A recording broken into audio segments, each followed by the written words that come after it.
Hello and welcome to the Pals Anime Lounge, a podcast where a bunch of pals get together to talk about anime. I'm your host Ace, and joining me are Artura Hello, everyone. and Gorzagorz. Happy In today's episode we're talking about Bayonetta Bloody Fate, which released in 2013. Didn't really have a reason to choose this one, it was just next on the list because I got a list of anime that we can cover. I was going to come up with a reason that I chose this, but I forgot to fill that part of my notepad in. Wow. It was animated by Gonzo, the company behind Full Metal Panic, Transformers Cybertron, Rosario Plus Vampire, and one of my favourite anime, My Bride is a Mermaid. Oh shit. Bayonetta Bloody Fate has a My Anime List score of 6.62. That's good. The plot follows Bayonetta as she recovers her memories and kills angels and God? Question mark. Basically. So to start off, what's everyone's experience with Bayonetta? Gorz, we'll start with you. Platinum Games is probably one of my favorite. Probably my favorite game developer. So I've been familiar with the franchise. I didn't play the second one though, not yet, because it's Switch exclusive, and I don't use my Switch quite a lot. Okay, that's fair. It'll probably be ported to the PC at some point. Maybe. Hopefully. Arturo, what about you? I don't have much of an experience with Bayonetta. I've known of her existence and I've learned. I was extremely shocked the first time I found out she had freaking a hair demon or something, and that's when I started avoiding the game actively because I was like, "Well, that's weird. That sounds stupid," and so I just decided not to play it anymore. And that's it, really. That sounds stupid. Not a ninja controlling sand. Okay, you know what? There's a big difference, okay? One of them is sand and the other one is hair. I find hair repulsive. It's dead cells, okay? Okay. My experience with Bayonetta is that I watched Gorz stream it on the GameGrin Twitch channel earlier today.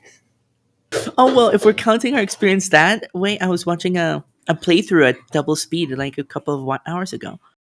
Everything goes extremely fast when you're watching in double speed. No. She was going pew pew really fast, and I was like, "What's happening?" Angels died everywhere. I was just. Pew pew. It's something that's. I'm not really big on go from one area to another area, just kill, another area, kill, another area, kill. Hack and And, slash. and it's basically all Platinum games do. I've played Transformers Devastation and nothing else that they've put out because it's just all the same thing with a different skin. I know they're well made and they're great games, and you could say the same thing about the Saints Row series, but it's just something that hasn't appealed to me. Yeah, I was more jokes aside, apart from the hair demon, I really didn't care for the game because hack and slash. I believe the last one I played was Devil May Cry, and then after that, I started getting kind of tired of them because it's just you just click the same button and it feels so unfulfilling. This is kind of related, but for the Ghost Rider video game anniversary, I've been playing the game, and it is just like at least early Devil May Cry games where, well, it's like I just said, you go from one place to another place and just beat up demons and then go to another place and beat up more demons. I mean, that's the bad version of that kind of game, I think. I also played Ghost Rider game, by the way, because at one point I wanted to play a Ghost Rider game, and that was the one I found, and it was terrible. And I mean, terrible in a sense. It's so like God of War got made because of the popularity of Devil May Cry, but God of War was basically simplified Devil May Cry, and Ghost Rider is simplified God of War. And it came So out it's just before God of War 2. the big draw of those games is how creative you can get with dispatching enemies, and on top of like dealing with different enemy types that require you to deal with them in a certain way. And like if you just make all combos feel like the same thing, then what's the point? Like they look different, whatever. At least at Bayonetta, they were certainly theatric, I say. I find it really interesting that it seems like that game genre has just pretty much died out. You don't see that very often nowadays when it was so famous back then. That might be why people are looking forward to Bayonetta 3. Yeah, it's a drought in the genre. I guess you can kind of count Kingdom Hearts in that genre as well. I mean, I wouldn't say Kingdom Hearts is that kind of game. Like again, it's really simplified compared to like even the first Devil May Cry. And I wouldn't say that there was many games in that genre at all, because it's like Devil May Cry took it, beat 'em ups basically, made it more complex and more satisfying, I think, and all the enemy design and boss design was great. And there's certainly games where you just beat up enemies. I mean, back to what is it, SNES Final Fight, or arcades even Final Fight, and Streets of Rage and stuff like that. Yeah, those were much simpler, and they were also basically side scrollers. I don't think you got that many of them. Like it's certainly not comparable to like FPS or shooters in general, third person shooters, first person shooters. Well, we can debate that on the Greencast podcast, the weekly gaming podcast, but we'll actually start talking about Bayonetta Bloody Fate here.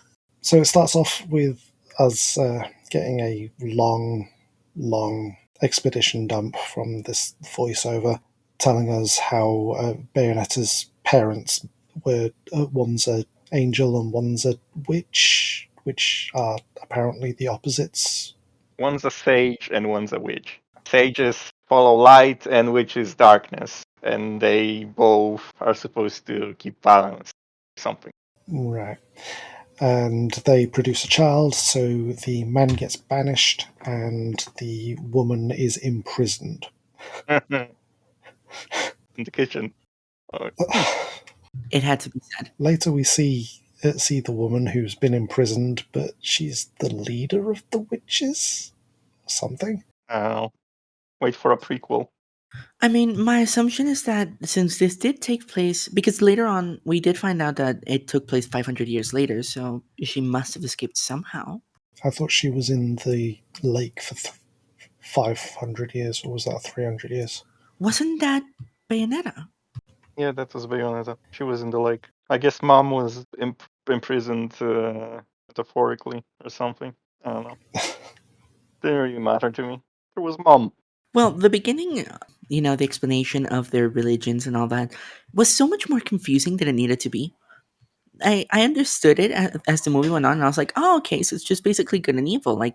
But when they went there explaining it, there's like the left eye and the right eye and the creator, and I was like, what is happening? Who wrote this? I like the creativity. I'm not judging it, but I do think that it was explained in a way more complicated manner than it needed to be. Well, you know who wrote this? Not the writer of the game. I see the problem. I looked it up. The same guy wrote the X-Men anime series from 2011, which was okay-ish. I do have to say though that I was severely impressed with the visuals in the movie.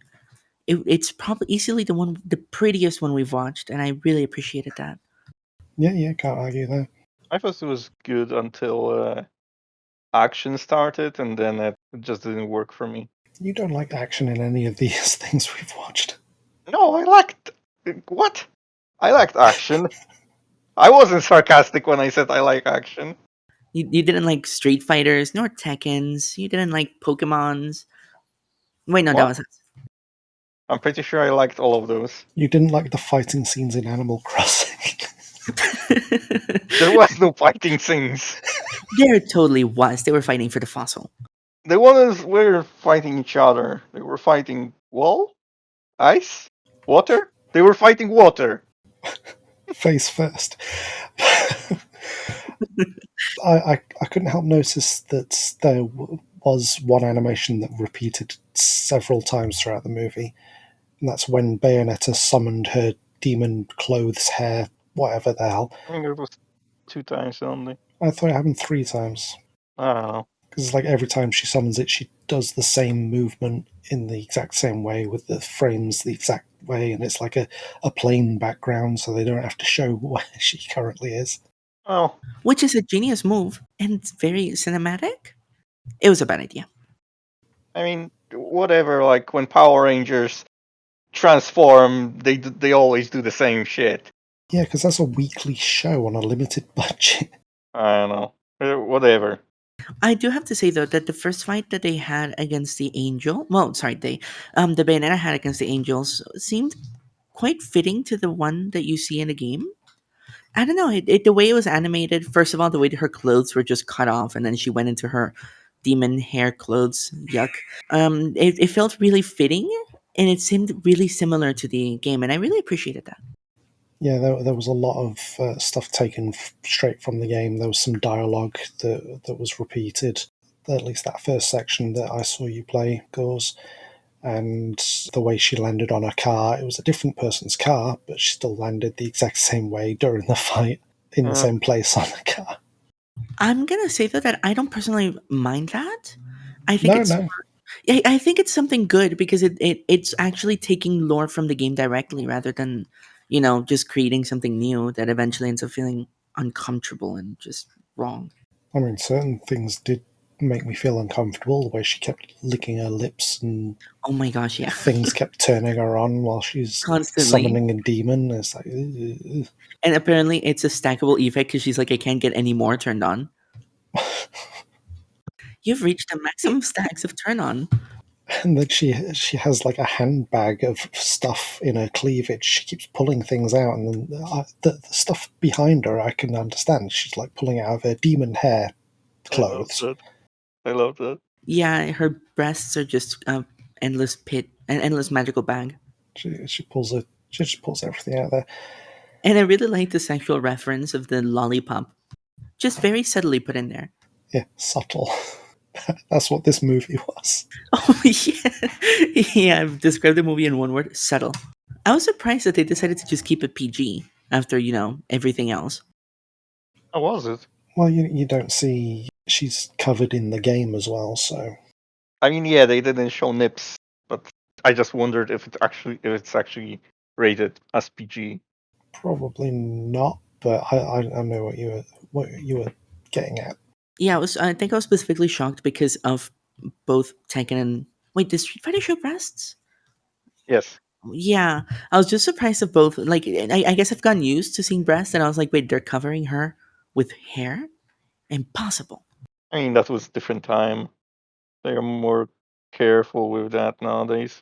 I thought it might be because the dub was done by Funimation, so I checked the Japanese version. No, that's also covered. I was curious. As the movie goes on, she has these fights and learns that someone who has something to do with her past is in this other place, so gets on a train. The train is attacked by someone who is basically her colour swapped. We first see, well, Bayonetta first meets her as she's on a motorbike that is on a glowing disc on the side of a mountain.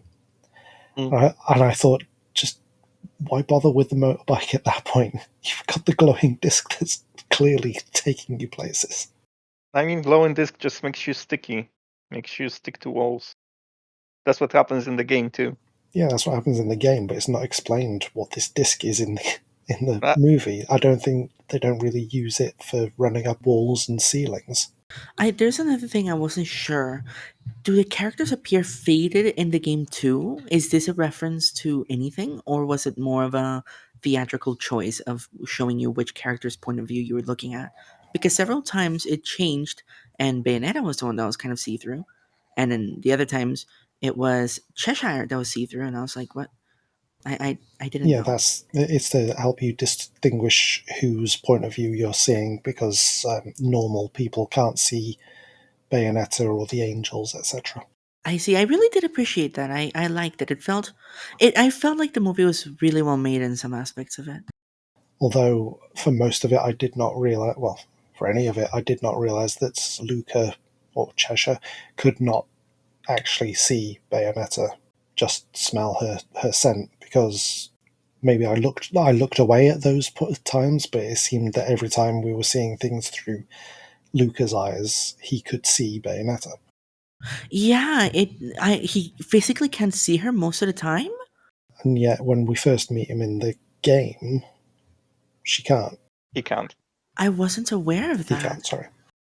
I thought that he always saw her. Well, she does a little purple circle in the air, and she goes through it, and that's basically how she moves between different planes of existence or whatever. At the start of the anime, I believe he can see her, and she goes through the circle to fight the angels that show up. Yeah, you're right. That does happen. There was one thing back to her fight with the lady on the bicycle on the motorcycle, whatever. I was the way they were just basically color swapped made me believe, since I didn't know anything about Bayonetta, that it was just gonna be like her, but like her angel side, since she's just born of two. And I was like, that's gonna be an interesting plot twist. Yeah, I thought the same. I thought Bayonetta is the witch's side, and Lady in Red is the angel's side. Yeah, I was so excited, but unfortunately, Because you don't see her attack any angels, but then in the game, the first time you see her, she's fighting angels. alongside Bayonetta, might I add. Yeah. I was really appreciative that on that first scene of the game, they also took the outfit that she uses later on in the movie. It's the same one that appears on the first scene, and I really like that. It felt like a nice attention to detail because everything feels just properly built, and they did take a lot of details from the game. Oh, something that happens towards the end of the movie. Lady in Red has a remote control to launch a missile at Bayonetta, Yep. and yet she's on Bayonetta's side. What? She I has a was missile? confused by that. Yeah, she stood on top of a building. The top of the building opens up. The lady in red presses a button on a remote, and this massive missile launches out and attacks the helicopter. Oh shit. I think I missed that one. My assumption was that she kept trying to like recover her memories through attacking her. So I was like, I don't know, maybe just a giant missile is just like the final straw. But it doesn't tell us she's on Bayonetta's side or friendly in any way towards Bayonetta, because she's just tried to blow her up with a missile that looks like it was there because of the angels. For the record, though, on the first fight, she actually beats Bayonetta and just lets her go away. So that's what kind of hinted at me that they were more friendly than not. Hmm. I mean, she's kind of a wild card, I guess. I mean, the same thing as in the game. Although I think in the game she's supposed to be mind controlled in a way, but I don't know. I think it works either way. Like they are rivals, and whatever she wants to fight her to recover her memory, whatever. I thought it worked. Oh, going back to Luca for a second, he's constantly on about Bayonetta you killed my father, and Bayonetta's telling him no, it was an accident, or I didn't do that, whatever.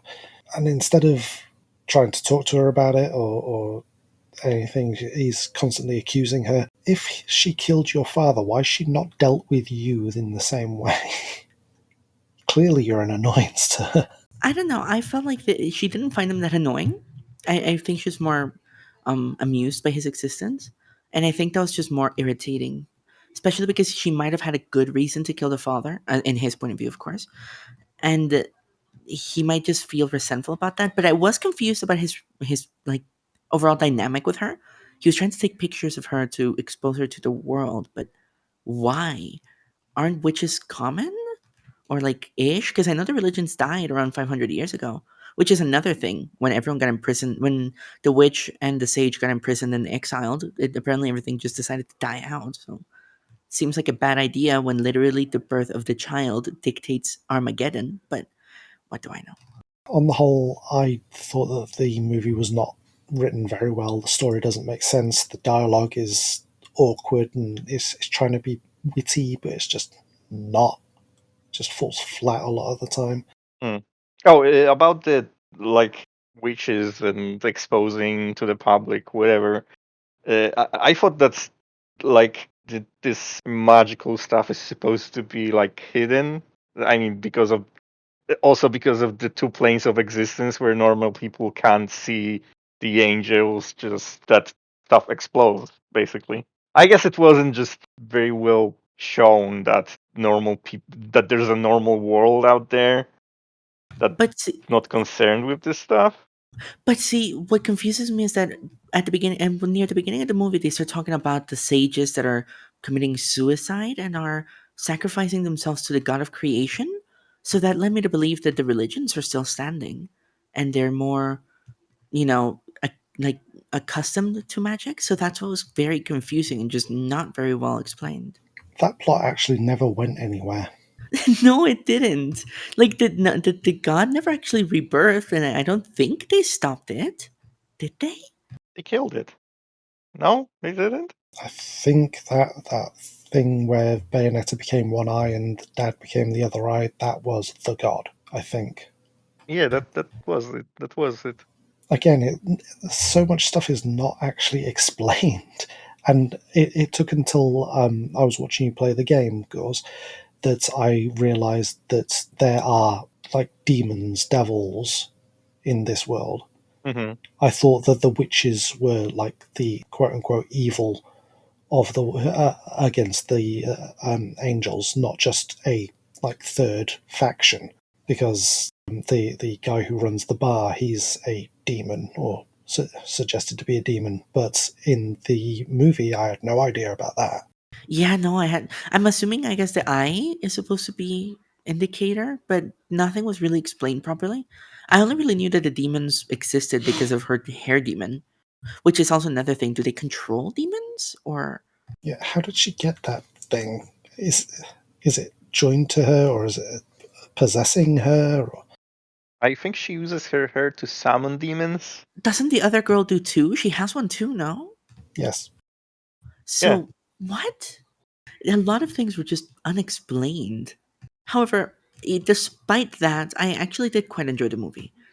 I really liked the dynamic a lot of the characters had, and a lot of even some of the side characters, like the guy that runs the bar, I really cared for them because they seemed really charming. The movie basically convinced me to try to play Bayonetta at least once. mm. Yeah. I think just the game also is very more character driven than story driven. Like the overall story doesn't.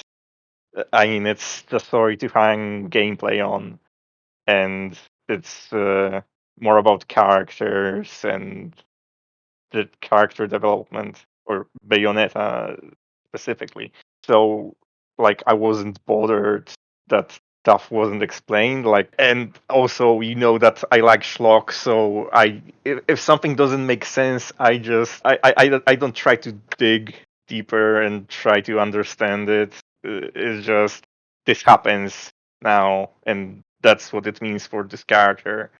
That's fine. That's the point, I think.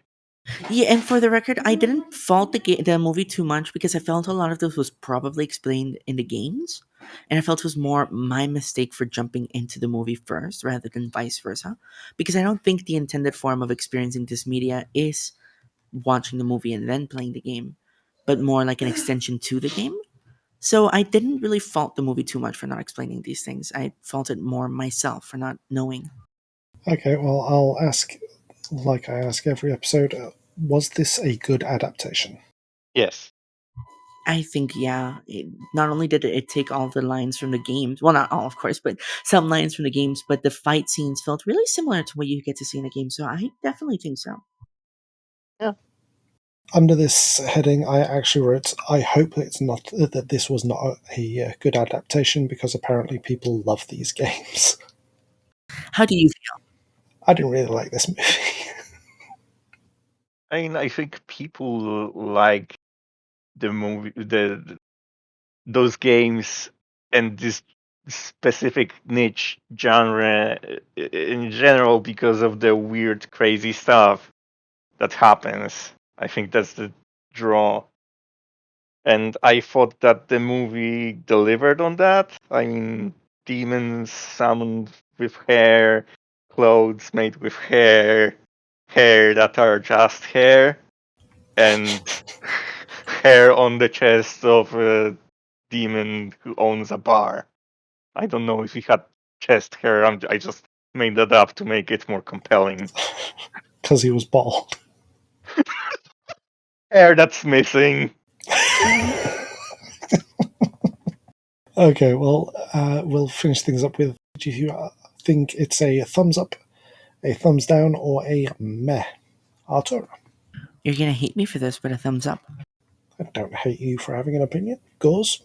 I'm a bit like on like between meh and thumbs up because I think I will give it a thumbs up ultimately because like I like those kinds of this kind of weird shit, and there's other people who would. So yeah, I think it wouldn't work for general audience that want like well structured story and want everything to add up very well. But if you want to see hair, I mean weird stuff, demons, guns on legs, acrobatics, whatever, then yeah, you'll enjoy that. And characters are likable. Okay. Personally, I gave it a thumbs down. I was kind of bored and confused by a lot of it. And if you come to it from the games, you'll probably enjoy it. If you go from this to the games, you'll probably enjoy the games more because you've already experienced the franchise at its lowest. Oh my gosh. Oh wow. I will say this, at least now I know why there's so much Rule 34 for this damn franchise. Oh, I had no idea. Surprisingly, when I was writing the Pornhub articles, I was like, I have to check Bayonetta because, like, I know there's a lot of Rule 34. No, she didn't make the top 5. That's surprising. I know.